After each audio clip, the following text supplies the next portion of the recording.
Halo, assalamualaikum warahmatullahi wabarakatuh. Selamat datang di channel YouTube saya. Jadi untuk video ini saya akan menjawab pertanyaan dari Bu Ria yang bertanya tentang panggul sempit. Jadi apa tanda panggul sempit? Kemudian harus SC enggak kalau pasien-pasien yang didiagnosa panggul sempit? Oke, kita simak videonya sampai selesai ya, biar ada gambaran apa itu panggul sempit.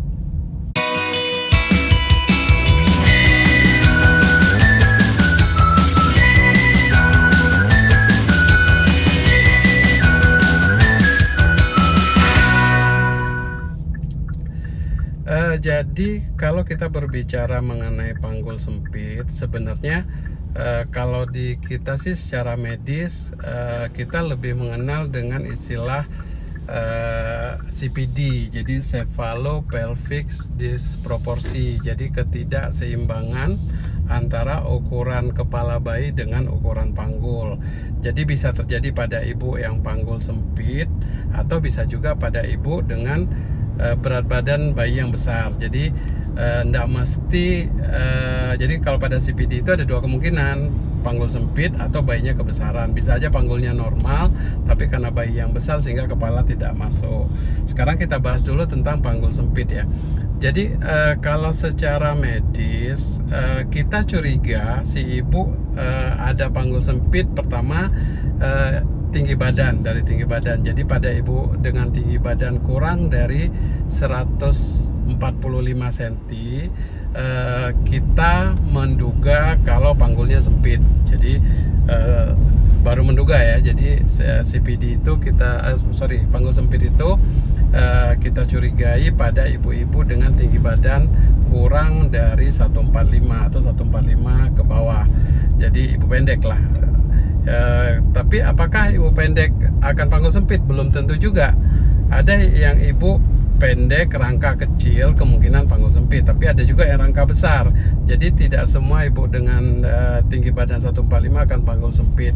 Nah, kita lihat apakah ada CPD atau tidak, atau cephalopelvic disproporsi ada atau tidak. Jadi ada ketidakseimbangan antara ukuran kepala bayi dengan panggul.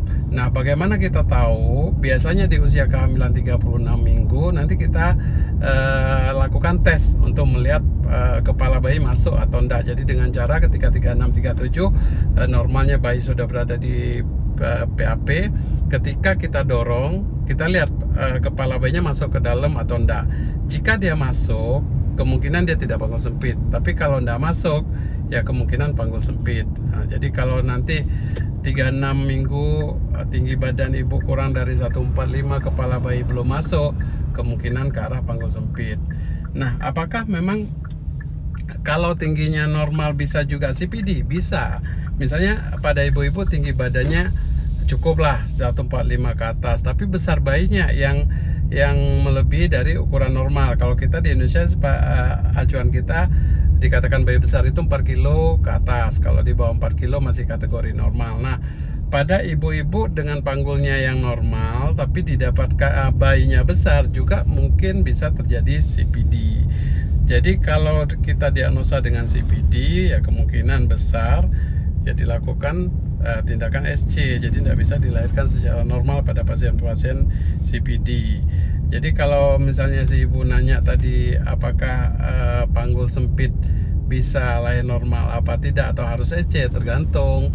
Kalau misalnya dia panggul sempit tapi tidak CPD, kepala bayinya masih bisa masuk, masih ada peluang dilahirkan secara normal. Tapi kalau ternyata ibunya panggul sempit kemudian kepala bayinya tidak masuk, didapatkan CPD, ya kemungkinan SC.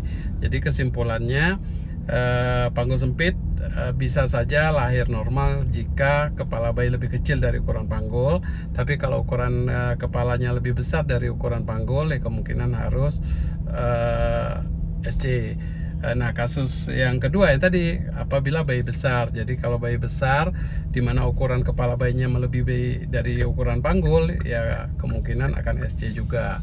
Jadi sebaiknya kalau ibu-ibu dengan duga panggul sempit, ya harus diperiksakan ke dokter dulu untuk kita tahu apakah terjadi CPD atau tidak, sehingga kita bisa rencanakan apakah ini bisa layan normal atau harus dengan SC.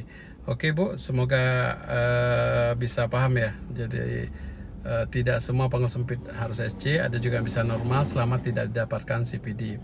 Oke Bu, semoga bermanfaat.